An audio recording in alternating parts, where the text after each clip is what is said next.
जुमा के दिन नवाफिल का क्या मामला है, कितनी रकतें पढ़ना चाहिए। पहले तो आप देख चुके कि जुमा से पहले कोई अदद मुतय्यन नहीं है, जितना चाहे पढ़ ले। जुमा के बाद कितनी है, अल्लाह के रसूल सल्लल्लाहु अलैहि वसल्लम फरमाते हैं इदा सल्ला अहदुकुमुल जुमअ फलयुसल्ली बअदहा अर्बअन। तुम में से जब कोई शख्स जुमा पढ़े तो उसके बाद वो 4 रकतें पढ़े।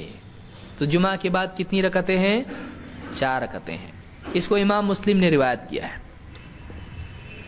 नाफे जो ताबई हैं कहते हैं अब्दुल्लाह इब्न उमर रज़ी अल्लाह तआला के बारे में अन्नहु काना इदा सल्लल जुमअता इनसरफ। अब्दुल्लाह इब्न उमर रज़ी अल्लाह तआला अन्हु जब जुमा पढ़ लेते थे तो पलटते फसजद सजदतैन फी बैतिही, और अपने घर में जाकर 2 रकतें पढ़ते थे। तुम्मा क़ाल काना रसूलुल्लाह सल्लल्लाहु अलैहि वसल्लम यस्नउ ज़ालिक। अल्लाह के रसूल सल्लल्लाहु अलैहि वसल्लम ऐसा ही करते थे। इसको मुस्लिम ने रिवायत किया है। और एक रिवायत में है फ़कान ला युसल्ली बअदल जुमअति हत्ता यंसरिफ फ़युसल्ली रकअतैन फी बैतिही, कि जुमा के बाद वो कुछ भी नहीं पढ़ते थे यहाँ तक कि अपने घर लौटते और घर जाकर 2 रकतें अपने घर में पढ़ा करते थे। इसको भी बुखारी मुस्लिम ने रिवायत किया है।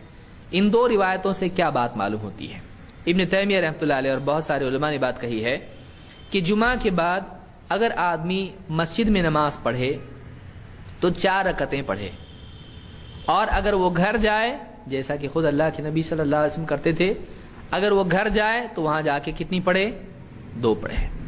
अगर मस्जिद में पढ़े तो 4 पढ़े, और अगर घर जाए तो यही सुन्नत है कि वो 2 पढ़े।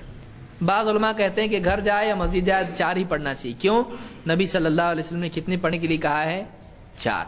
तो दोनों एतबार से किसी पर भी आदमी अमल कर ले, कोई मलामत उसके ऊपर नहीं है, चाहे 4 पढ़े घर पे या चाहे 2 पढ़े। लेकिन मस्जिद में पढ़ा तो कितना पढ़ना पड़ेगी उसको, 4।